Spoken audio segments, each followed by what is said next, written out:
बिस्मिल्लाहिर्रहमानिर्रहीम। अस्सलाम वालेकुम। 5 क्लास आप सब कैसे हैं? उम्मीद है कि आप सब खैर आफियत से होंगे और अल्लाह पाक के हिफ्ज़ ईमान में होंगे, आमीन। तो 5 क्लास हमारा जो न्यू टॉपिक था हवा महल, उसकी हमने रीडिंग स्टार्ट की हुई थी। वो हमारी जो है वो कंप्लीट नहीं थी हुई, कुछ रीडिंग रहती है। अब हम इससे नेक्स्ट मज़ीद रीडिंग करेंगे और आज इस चैप्टर को हम वाइंड अप करेंगे। तो हमने आज रीडिंग यहाँ से स्टार्ट करनी है। यहाँ से इतने में ममार भी आ गया। ममार यानी कि जो मिस्त्री था आ गया। उसके साथ घोड़ों पर तोतों के बहुत से पिंजरे लदे हुए थे, यानी कि उसने घोड़ों पर पिंजरों के यानी तोतों के पिंजरे रखे हुए थे। बादशाह सलामत भी अपने अमरा और वज़रा, अमरा यानी कि अमीर की जमा है, ठीक है, और वज़रा वज़ीर यानी कि बादशाह के पास जो अमीर और वज़ीर थे, जो यानी कि उसके पास काम करते थे, उसके यानी कि पर्सनल काम करने वाले जो थे वो भी उसके साथ तशरीफ़ ले आए।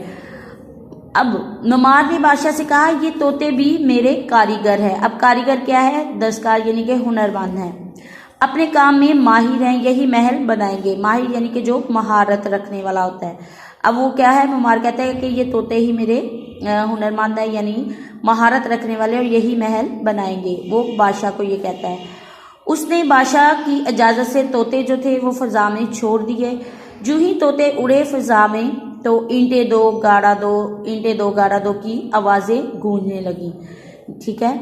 कान पड़ी आवाज़ ना सुनाई देती थी, यानी कि जो पास इंसान बोल रहा होता था उसकी आवाज़ सुनाई नहीं दे रही थी। बस तोतों ही की आवाज़ें गूंज रही थी, यानी कि तोतों के बोलने की आवाज़ें ही हर तरफ सुनाई दे रही थी। जो क्या थी? ईंटें दो गाड़ा दो कहते चले जा रहे थे। अब ममार बादशाह सलामत से बार बार कह रहा था कि अपने मजदूरों को हुक्म दे कि वो ईंटें और गाड़ा पहुंचाएं। अब मजदूर बेचारे परेशान थे, यानी कि घबरा गए थे।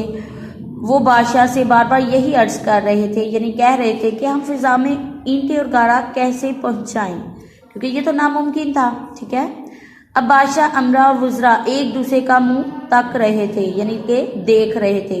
बादशाह भी शर्मिंदा था, क्योंकि फ़ज़ा में ईंटें और गाड़ा पहुंचाना मुश्किल ही नहीं बल्कि नामुमकिन था, ठीक है।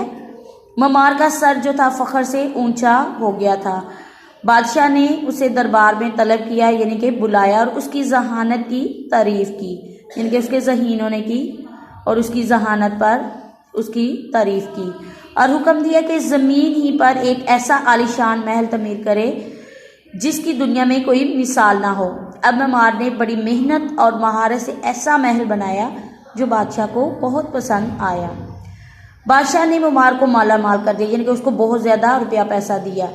इतनी दौलत दी कि उसके दिन फिर गए, यानी कि उसकी गुर्बत ख़त्म हो गई और वो ऐशो इशरत से ज़िंदगी बसर करने लगा, यानी कि आराम और सुकून की ज़िंदगी बसर करने लगा, गुजारने लगा, ठीक है।